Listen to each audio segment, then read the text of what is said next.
Good afternoon, everyone, or good morning, depending on where you're calling in from. My name is Adrian, and I just wanted to thank everybody for taking time off to listen to my session today. I'll be sharing over the next hour on my experiences with using Apex and the Oracle database to capture and manipulate images.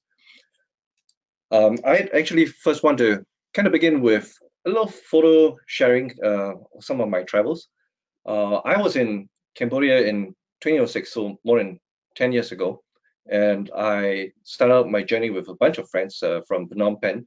And we bussed all the way up to Siem Reap.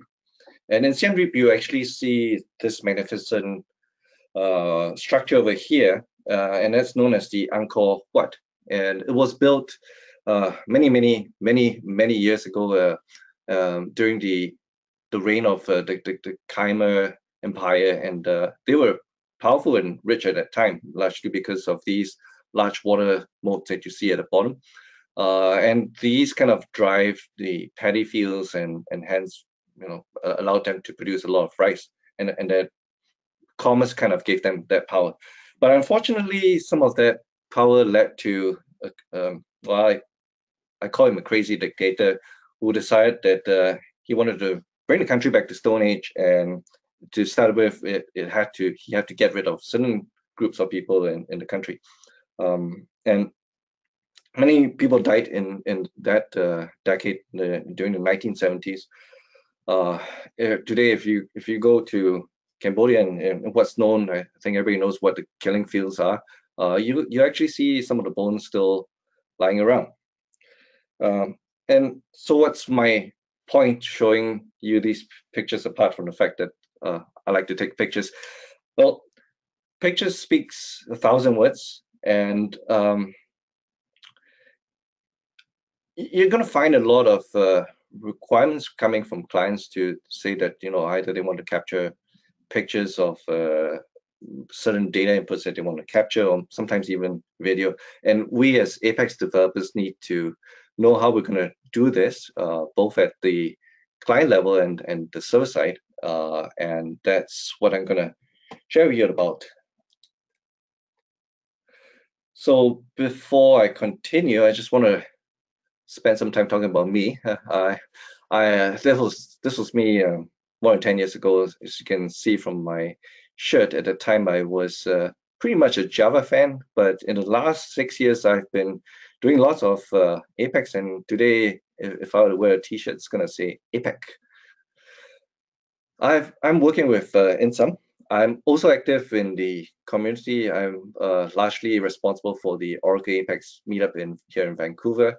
I'm also a director at large with the British Columbia Oracle Users Group. I do blog and tweet as well, and I've been pretty active, I think, in the last couple of years in the open space arena. Some of the projects you might like to look at as an Apex developer are the autocomplete features for Visual Studio Code, and that's my shameless plug. I work for Insum. Insum's been around for a pretty long time, and just really focusing on Apex.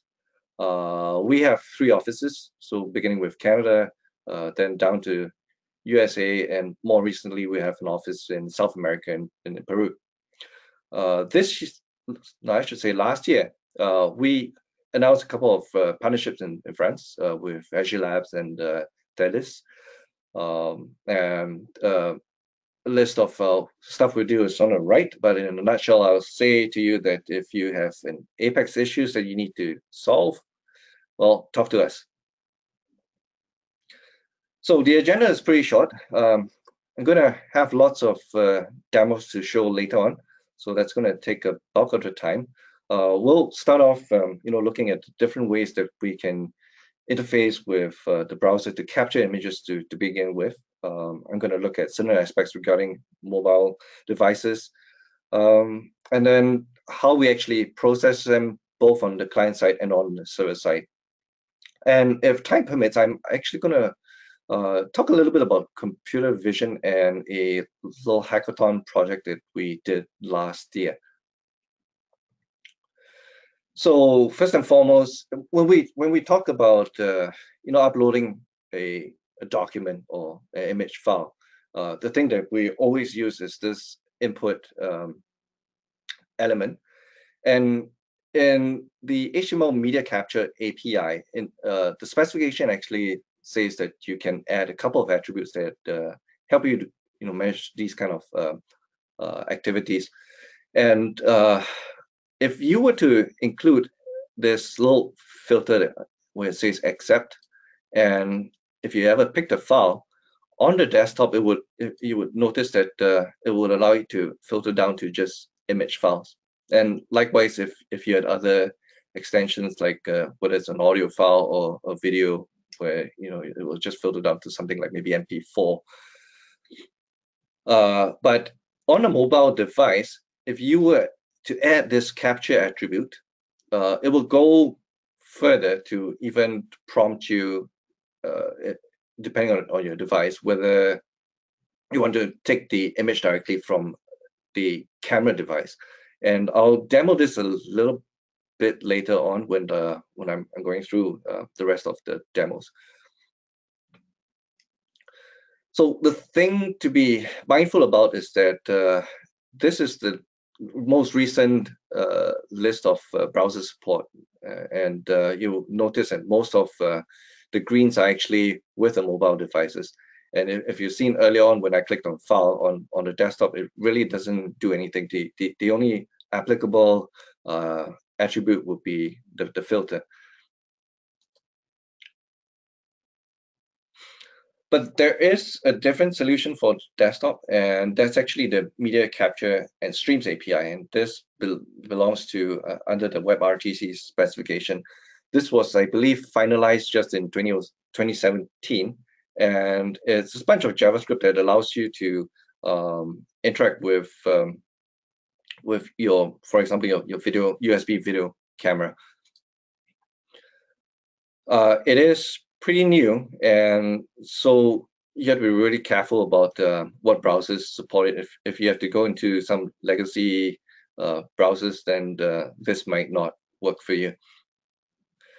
So what goes into implementing such a solution? A couple of things. So the first one is that we need to have a video element, and that's largely responsible for capturing the video. So the streams that's coming in from your webcam would feed into this, and then you'll need a canvas element and some JavaScript magic. So setting up, you can actually specify a bunch of constraints. Like, for example, if you wanted the video cam to capture both audio and video, or you can choose to set this false, and you're just going to get a silent movie. You can specify things like your preferred size of the capture, and in some cases you can even specify whether it's going to be the front-facing or the rear-facing camera. This is especially important when you have a mobile device where you have cameras facing both ends. So in older browsers, this is a bunch of JavaScript code that will quickly kind of get you started, and it will actually prompt you as a user to allow the webcam to interface with the page. In the old way, we would use a callback system, and so the first thing you kind of have to do is to grab hold of the video element, set the source to the media stream itself, and all this assuming that your device actually supports it, and then get the video going. If anything goes wrong, then there's always an error callback to fall back upon. And this is where basically you would tell the user, unfortunately, they have to upgrade their browser. In some newer browsers, they've switched to a promise system. So it's basically about the same, just that instead of doing callbacks, you're using promises. So in order to capture, so once you have a video element and a canvas element, you would then grab the context of the canvas, and I'll go into more detail about canvas later on. And you just simply draw the source that you captured, and specify a size, and it'll just show up. And I'm gonna do a very quick video. I rarely show up on webcams, but this is one of those rare times. So here I get a prompt to allow me to use my camera.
Okay, sorry about the audio feed. Apparently, when I switched over to the webcam, my device kind of got switched over. I hope everybody can still hear me.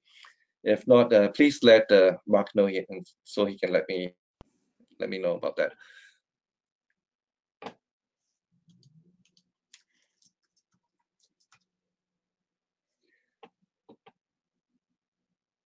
Okay.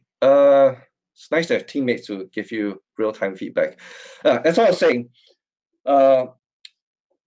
if you had clients who are still on legacy browsers like IE 11, there are workarounds. There are a couple of libraries that you could use.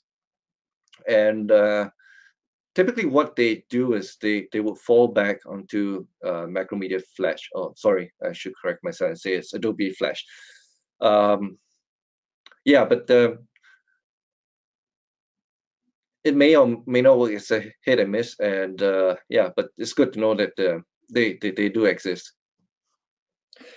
So I'm just going to delve a little bit deeper into the canvas because it does help you to kind of manipulate the images on the client side. And I'm going to go through a couple of examples where, I set up my canvas, put a bunch of attributes like the size that you want the canvas to be. And then with JavaScript, I can actually grab all of the 2D context. We've seen this earlier when we tried to do the video capture. And I would try and draw this big black background. And finally, draw a rectangle in white. And this would be the output. And this is clearly not using any kind of image processing software. It's just really being done through HTML. And just to prove my case, I'm actually going to do a real demo this time. So I created for myself a very simple application that allows me to draw on the canvas, and we'll try and draw what I said really happens. So here I specify the width and height.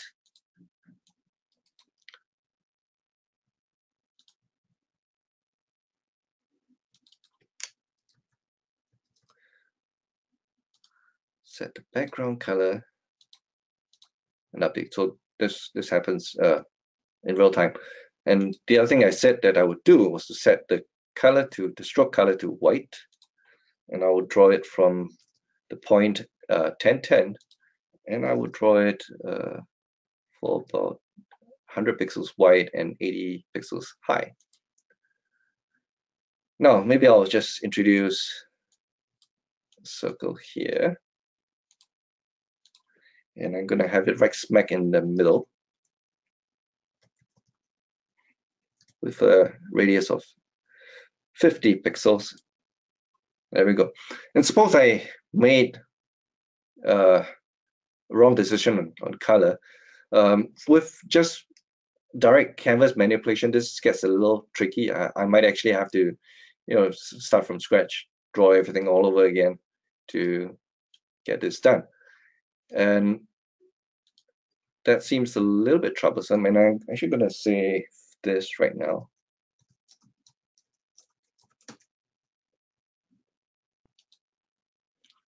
Okay. And which leads me to talk a little bit more on a bunch of libraries out there that you can use to manipulate the canvas a little bit more easily than you would writing a whole bunch of JavaScript here. So I've listed a few, and there are perhaps many, many more out there. I would say actually look at the different features of what each library provides, and look at your requirements, and then pick the what makes sense for you. For me, when I was working on a project just 2 years ago, we had a client who had contractors who would go out to work sites and they would do some repair work, and these contractors are required to then log the activity that they do.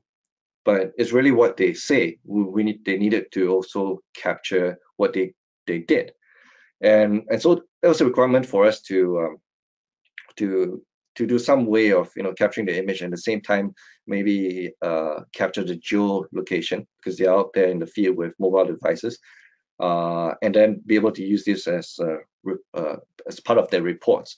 And I looked at the library called Easel.js. It's part of a larger set of JavaScript libraries, but it was very simple to use, and it met the requirements without me having without a huge learning curve. So that's what I picked. To get started, it's actually pretty easy. They have the code out on the on the CDN. You can reference that JavaScript. Same thing. You'll always need a HTML canvas, and then specify some JavaScript to do the actual drawing. And I'll show that one to you right now. So instead of doing a simple canvas, I'm going to go into this Easel.js, which is almost the same as the application we saw earlier. And I'm going to try and accomplish the same goals.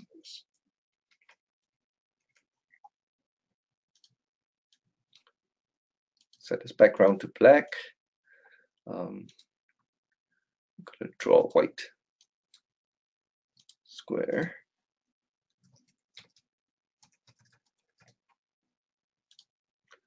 And green color, which my client's really not expecting.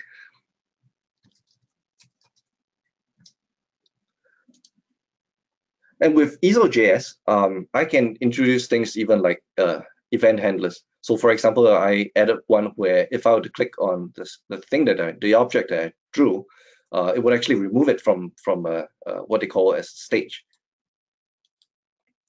So it's a little bit hard to pick here, but there we go, it's gone. And now let me put in the right color. So I didn't have to repeat the whole process. And I'll show you a bit of code, what goes on behind.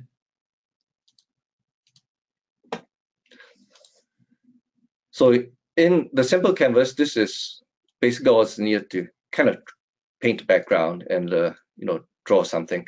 But in Easel.js, they got a whole bunch of other utilities. So it's a little tougher in terms of you have these objects to kind of handle. So in my case, when we were drawing the background, I would create a shape, create JS shape, and then set up a couple of parameters and get it to draw. But I can also do things like I said to add an event handler. And then event handler could be as simple as just removing it. So this is one that I would certainly recommend if you're looking out for something to manipulate JavaScript on the client side. But again, look at the features and your requirements and see if you really need something more in depth than the Easel.js would provide. So one little more demo here, and this is basically to showcase what happens when we had a contract going out and say he did some work on a gas pipe, and we wanted to make note that he did it at this location and not somewhere else's house.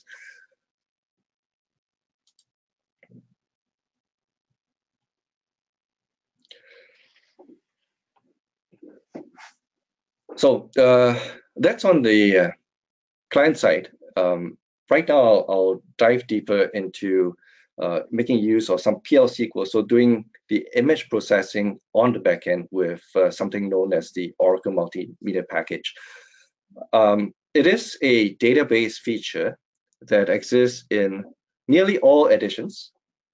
So under the hood, the PL SQL packages and objects that are responsible for the manipulation of the images relies really on Java.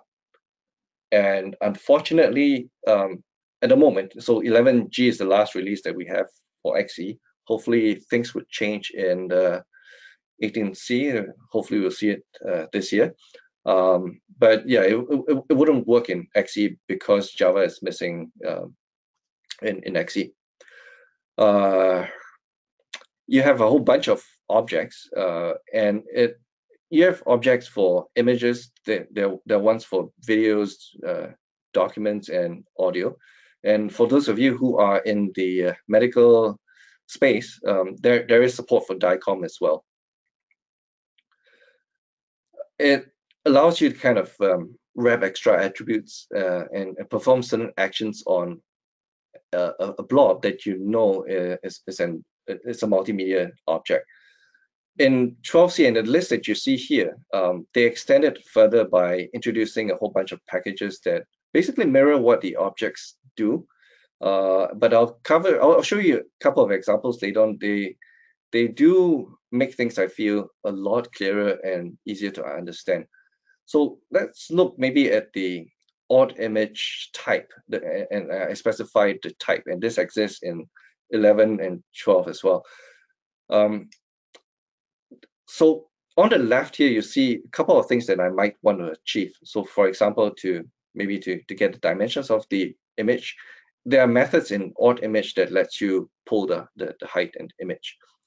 But when you wanted to do things like do cropping and scaling, it gets a little bit tricky where they only have an umbrella or a wrapper method that you could use, and there's this process and process copy, and the difference really between the two is it's whether you work on the image itself or it makes a copy and makes the changes on that. And they rely, so the intent that you want to do, it has to be kind of transcribed into a bunch of properties, and I'll list you some of these, and you'll probably agree with me that it gets very complicating, right? These are all the operators that you can specify, and they tell you what they do. Now, for example, if you wanted to crop your image, I personally didn't find cut being that intuitive. But cut is the operator that you need to use in your property to then specify that you want to change the size of that image. And I have 3 pages long of that. You can get more details with the docs. But here are a couple of things. You can flip the images. See, and it gets a little confusing when there's a flip and there's a mirror. So flip here says flipping it top to bottom, and mirror goes left and right.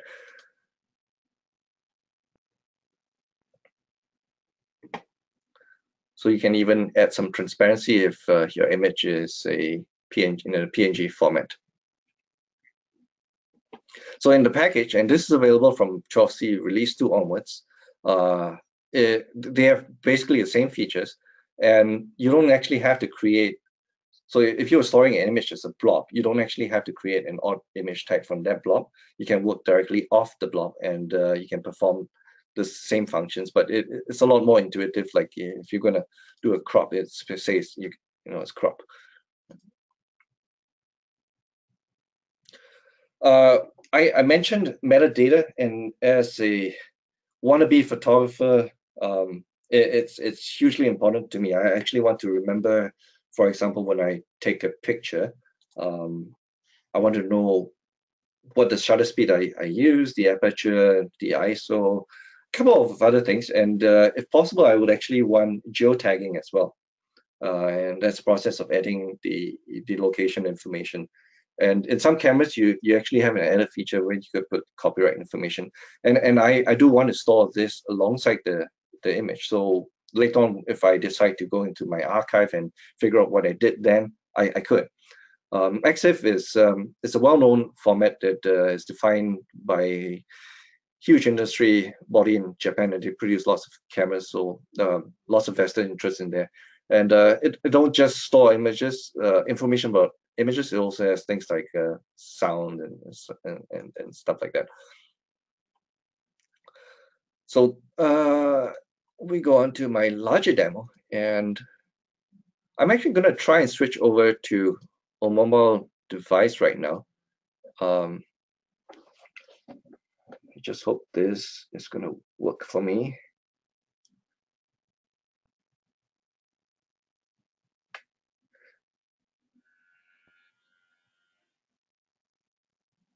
Here we go. And just wanted to recap earlier on when I was talking about uploading images and using the HTML web, the input element and some of the features that web capture provides. I'm just going to show that to you on a mobile device and what really happens. And I'm going to call this Unbreakable Linux. My little pet friend is going to show up in a moment. So when I click on Choose File, you'll see that I actually have an option of either picking it from what's on the device, or I can pick something that's on the, I can use the camera to actually capture it. So that's my pet penguin.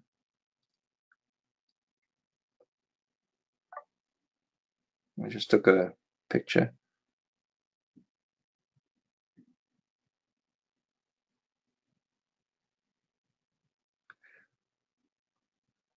And I'll just hit the upload button.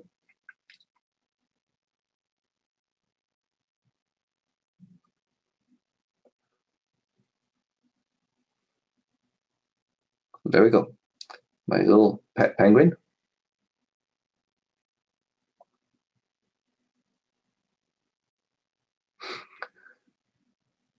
Okay, and earlier on, I also said, actually here, I'm gonna switch over so that take away the lag. So early on, I saved my drawing. You notice that I had not generated a preview, a thumbnail, sorry. So I'm gonna do that right now. So all this is happening on the back end. And the magic that goes behind it is basically to pull from the database a bunch of blobs. So first of all, create a temporary one that you're gonna generate the thumbnail on. I'll pull the blob that I took, so the picture of the penguin, and then I would process it, specify a scale. So in this case, I'm just going to say, no bigger than 32, whether it's width or height. And the destination would be the temporary blob that I created, and all I have to do then is to save it back into my database, and I'm basically done.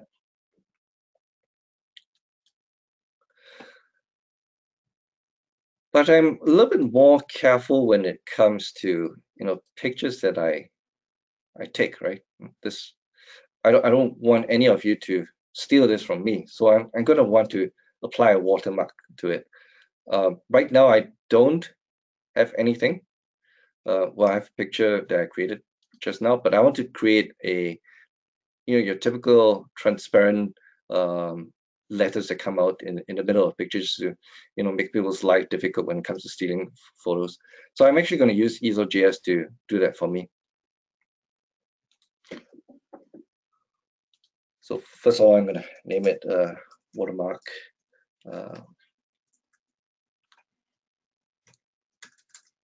Got to learn to spell. I'm going to create a white lettered one. I'm going to change the size. And remember I said transparent, but at the moment, because I'm going to work with white, and it's going to be a little bit hard to write text, white text against a white background. So I'm just going to switch to black for the moment. I'm going to use an arbitrary size, let's say 220 by 40. Should give me a pretty longish space to work with. And then I'll use my draw tool, and I'll say copyright. I took it today, so it's 2018. And I'm going to start off from the top left corner. Choose a font that I like, and let's try as big as possible. And we did say white colored text. Okay, so that's not actually going to work. Well, I could switch back and increase the size maybe, but I don't think I want so big an image. So I'm just going to taper this down to same size,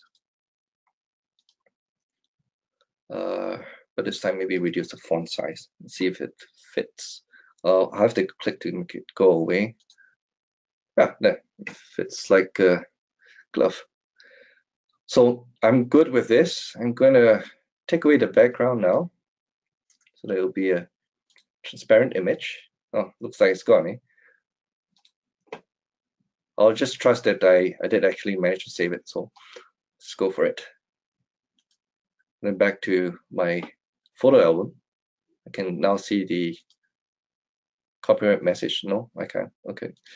So let's go back to my very precious penguin picture.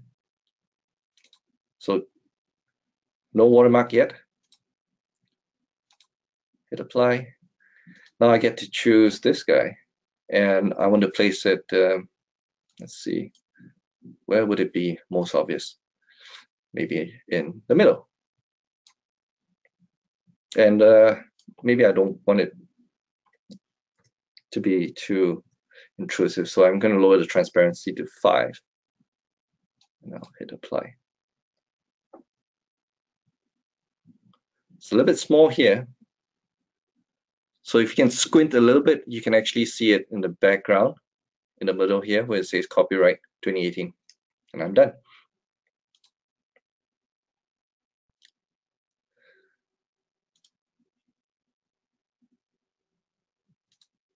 So here's the stuff that I had to do. So the typical, load and generate those blobs and stuff. I would set up the properties. So the parameter where I set, where I'm going to place it, that goes here, and then the transparency value. And there is a apply watermark method, and they actually exist in 2 flavors. There is the image, and you can apply a text. The only problem I find with text is it's a hit and miss depending on the database setup. Unfortunately, I couldn't get it to work with text, but it did work with the image. And all it is really is just to supply the watermark image that I picked, and then give it the setup parameters that I want to use, and that's it.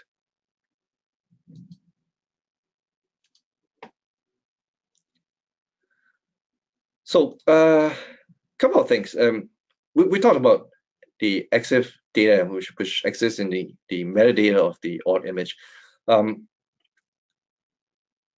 When I took the picture with the camera, I actually had some EXIF data, and let me just repeat that so that you can see it.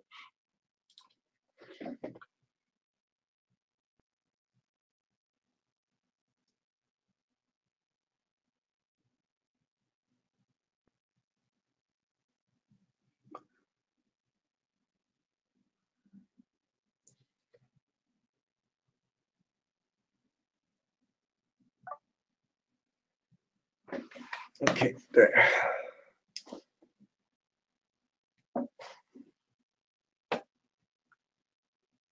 It's happening in the background. Yeah, I just wasn't showing this screen earlier. So when you take a picture this way, you're actually not going to see any EXIF data in. Sorry, this way you do, because you're falling back on the camera. But let's say if I took a snapshot using my webcam, and I'm going to do that right now.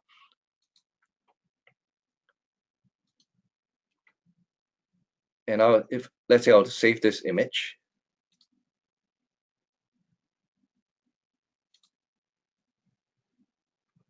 You would notice that it wouldn't have any EXIF data, and it would be the same even if I use a mobile device. And the difference being in the earlier method, you're actually using the camera on the device, and that has features like geotagging, and that allowed me to capture the EXIF data. When I do this, it writes the image from the video onto the canvas, and that's the thing that I'm saving, and it wouldn't have that geolocation information that I wanted or any other data surrounding the camera. So that's a caveat that you have to kind of pay attention to. And when you're doing any kind of image processing, you will also have to be careful to make sure that you move over the metadata, because after applying my watermark, I basically lost all the EXIF data that I stored with the image. So those are just a couple of things that you need to pay attention to. And for the, show you the one with,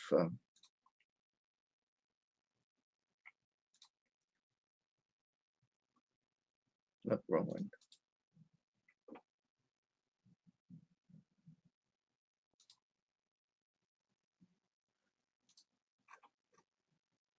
So here's the information that was captured from the camera.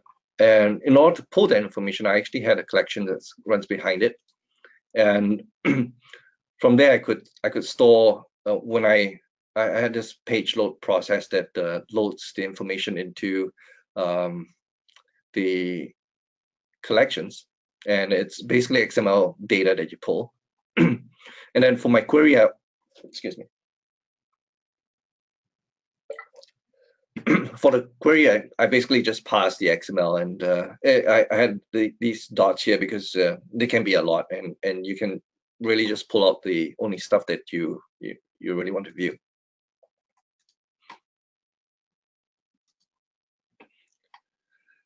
Okay, so next thing I kind of wanted to talk about, and since I have time, was a little project that we did last year for our Insum hackathon.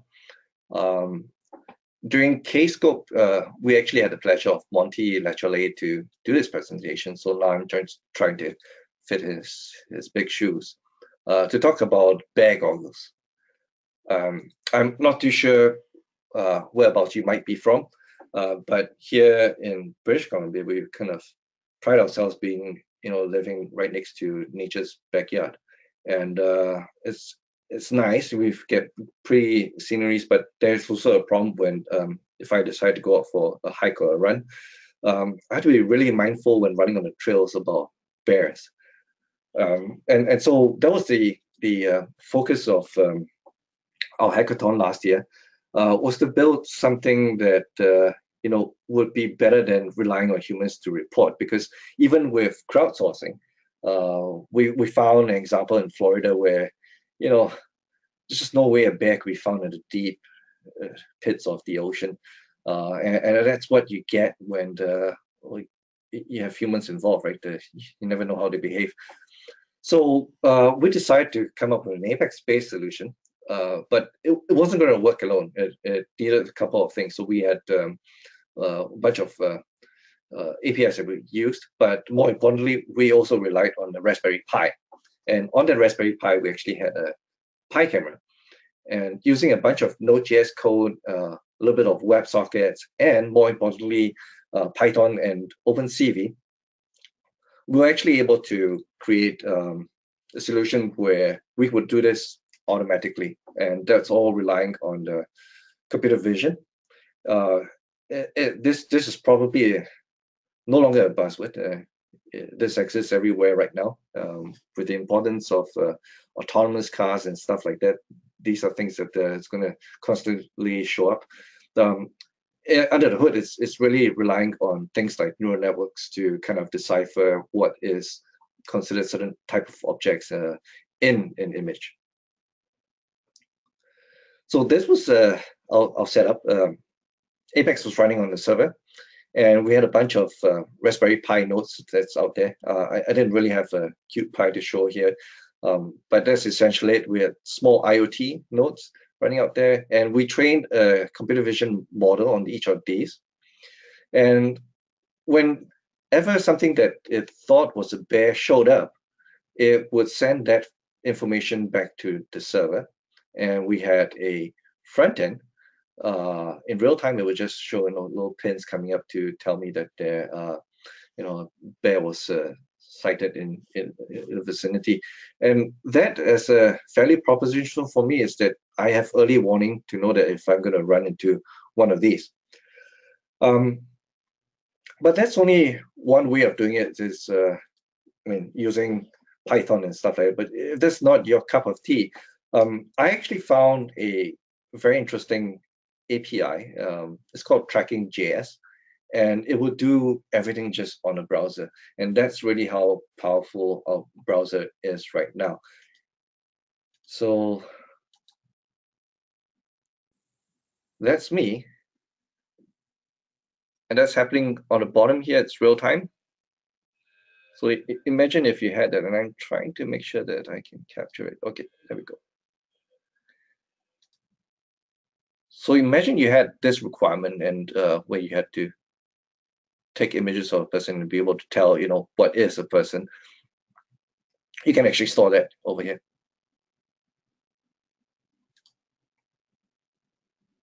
So no backend magic. This just happens on the front end. So that wraps up my demos for today, and I'll just maybe quickly wrap up. So we began, I think, looking at the pictures and why they're really important to us and to our customers. We know they tell a lot of things without saying a lot, and we know there's a need to deal with how we're actually going to capture the devices, both on the desktop and on mobile devices. And generally, we store them as blobs on the database. And then we also looked at what's possible on the client side, and also on the server side. And the caveat, of course, is you have to be on one of the paid licenses if you're going to look at using Oracle Multimedia. And with this last image that I want to show you, I'll just say that picture speaks 1,000 words, but some things cannot be said, and they can only be experienced. And again, I'd like to thank everyone. And if you have any questions, I believe we will now take them.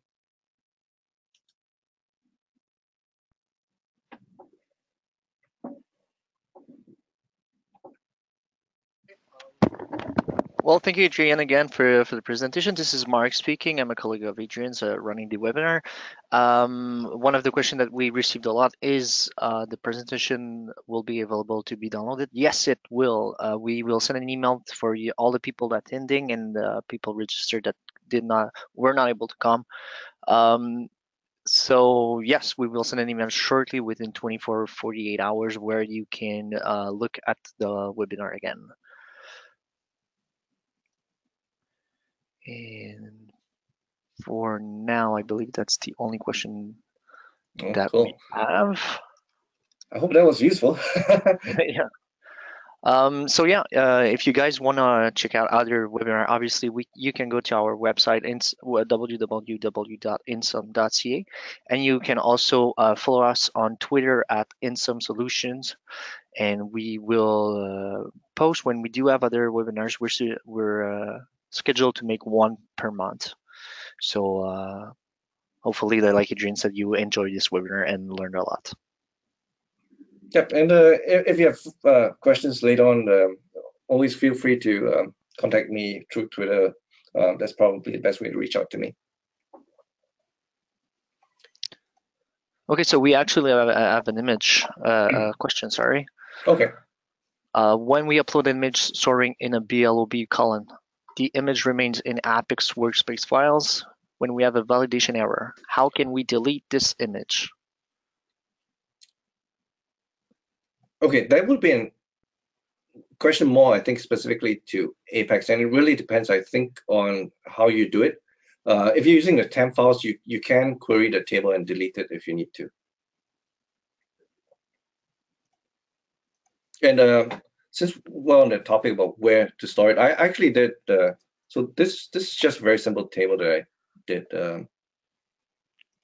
Yeah, this is really all you kind of need, and you'll see that you can. And I hope everybody knows about this one.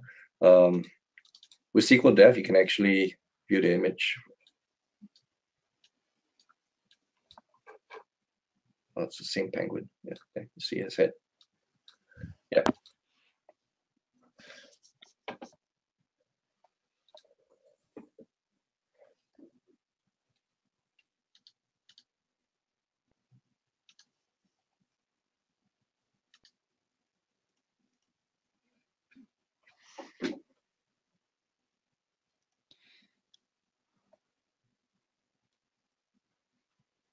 Are we good, or are there more questions? Let me check. Oh, now I know why I can see it.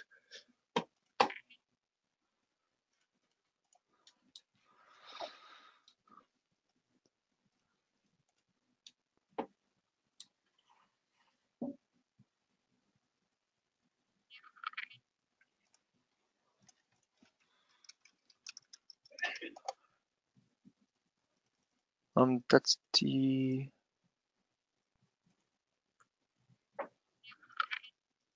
That's the only question I can see. So Okay. Yeah, and I'll follow up with him, I think, offline, because it's a different issue, and yeah, we can chat about that. okay, sure. Do you want me to give them your email address, Adrian? No, I think I know how to find this person who asked. Yeah. Perfect. Or not, reach out to me on the Twitter. It's yeah, twitter.com/fuzzybrain.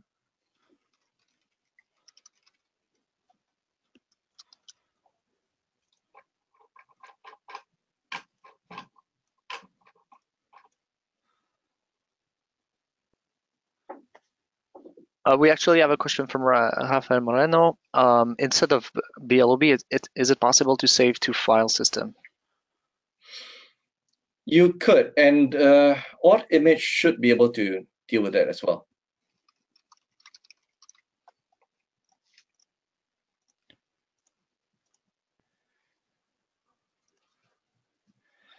And we have another question, Adrian. Can you recommend any links for further use of Canvas and Node in this context?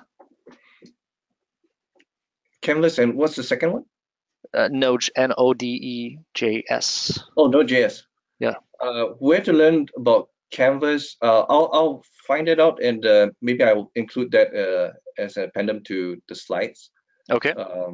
As for Node.js, well, Node.js.org is probably the best starting point. There are a bunch of tutorials out there, and there's also, well, I'm going to help them plug. There is a JS Interactive that happens in Vancouver later this year. I believe it's in October. That's also probably a great place to learn. Also, another plug, if you go to Apex World and if you sign up to Slack, I believe we do have a channel. If not, we can always set one up.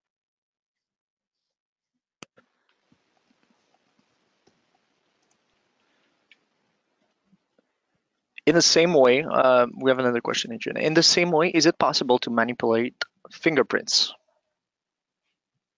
Manipulate fingerprints. How are you capturing this fingerprint? If it's through a specialized device, I believe the devices, so whatever software they use, is going to deal with that image that they took. And I don't even know if they actually collect that information. Yeah, if you try to scan your fingerprint on a scanner, you probably end up with an image of your finger, but you would then be just storing a standard image file. So I hope that answers. I have not actually had a fingerprint device for a long time, but the understanding I have is that very often they have their own device drivers, and really all they emit to you is a pass or fail, right? Whether the fingerprint matches or not. But if you have a dedicated device to actually capture the image, then it's just an image.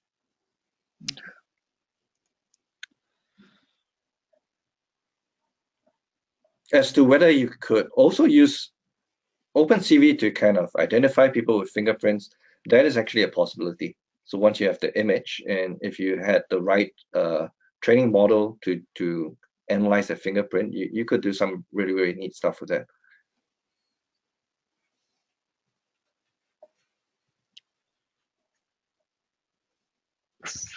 Perfect. All right. I actually believe that was the actual last question.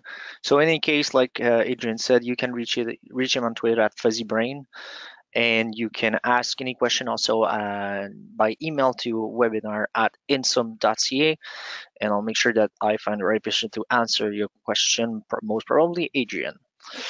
So thank you so much for tuning in, and we hope to see you in our next webinar. We'll send the actual webinar video in 1 or 2 days. Thank you so much, and have a great day. Thanks, everyone.